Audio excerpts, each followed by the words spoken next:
Hi, I'm Bonnie Barker with Bonnie Bay Crochet, and today I want to demonstrate a stitch that will be an excellent substitute for the classic knurl stitch. This is also called the reversed single crochet and sometimes the crab stitch.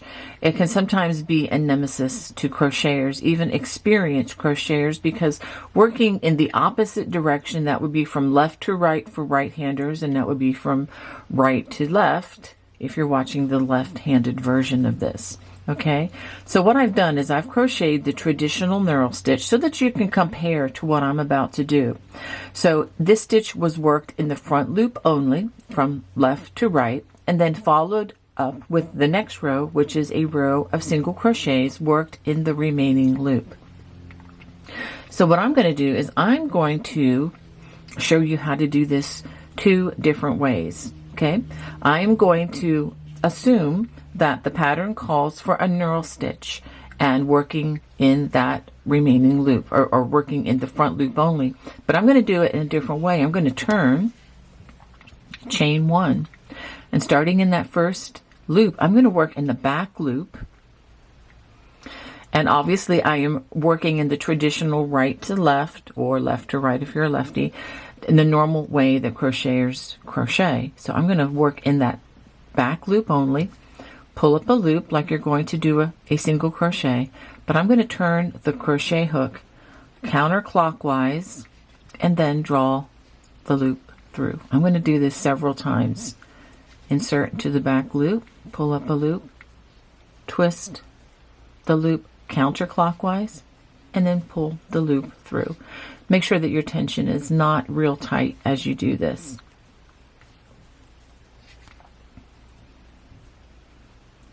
Okay, and that's why you don't want the tension to be too tight.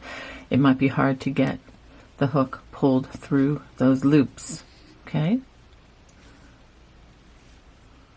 Turn the hook counterclockwise and then pull through the two.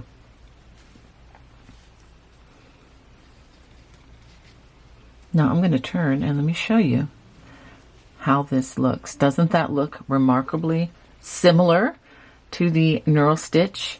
And by working in the back loop instead of the front loop, as the directions might tell you for the knurl stitch, you can still stay on track with your crochet instructions. You're not going to have to add extra rows or anything like that in order to make up the difference. So just working in that back loop, twist the hook counterclockwise and pull through two.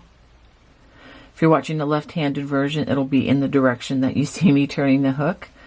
So follow that. So I'm going to finish this row by doing this simple measure, and then I'll show you how to do the row that follows this.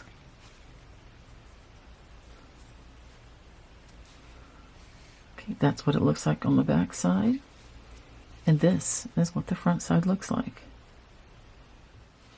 At the end of this row, I'm just going to work a slip stitch in that last stitch. Then we're going to turn. Let's turn this direction. I'm going to chain one, and let's just take a look at that. So I have here, just for comparison purposes, a row of the knurl stitch worked from left to right, which is that reverse single crochet, and then here a row of the twisted single crochet, which I think is a beautiful substitute if you're having trouble with this stitch, and it looks remarkably similar.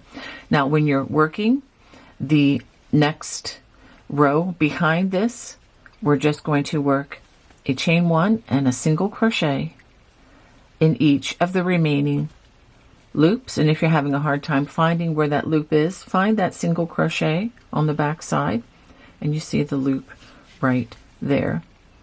So we just single crochet in each of these all the way across the row.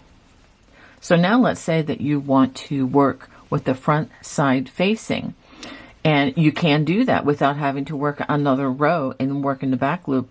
Just work in the front loop the way you normally would.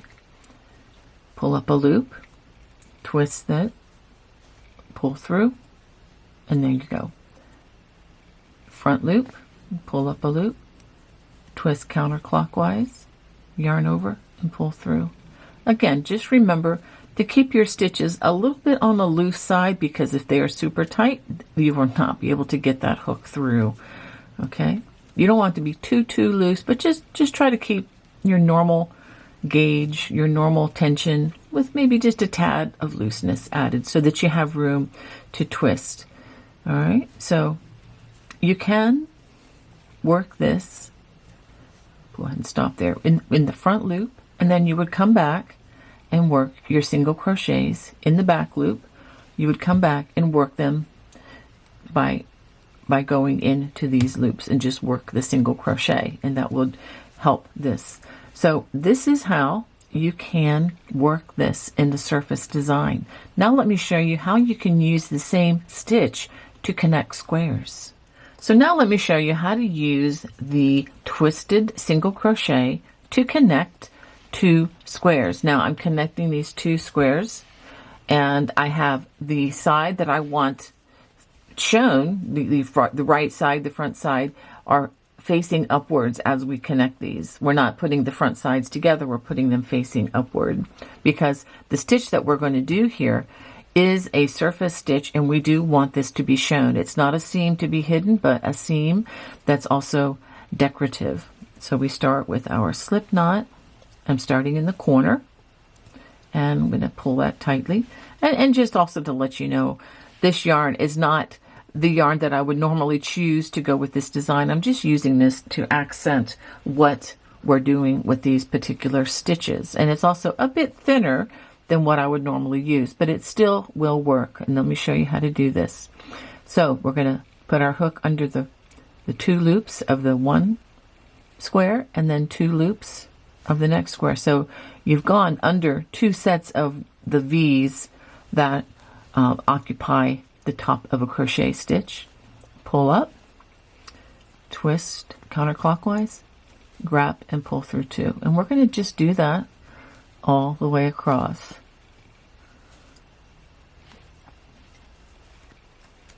Okay, again, into those two loops here, two loops there, pull up, twist, and pull through. Now obviously, if this yarn color matched the brown or was the same color, it would blend in extremely well. But this is just for demonstration purposes, just to show you how well this stitch can work, especially as a substitute for the reverse single crochet or the knurl. Okay, I'll go ahead and stop there. And again, if this was the same color, it would be blended right in, and you'd have a little bit of a surface design, surface texture right there. So I hope this video helps you today. If it did, please let me know. I would love to hear from you in the comments section. And if you haven't subscribed to my channel, please hit that subscribe and the notification bell. God bless. Bye-bye.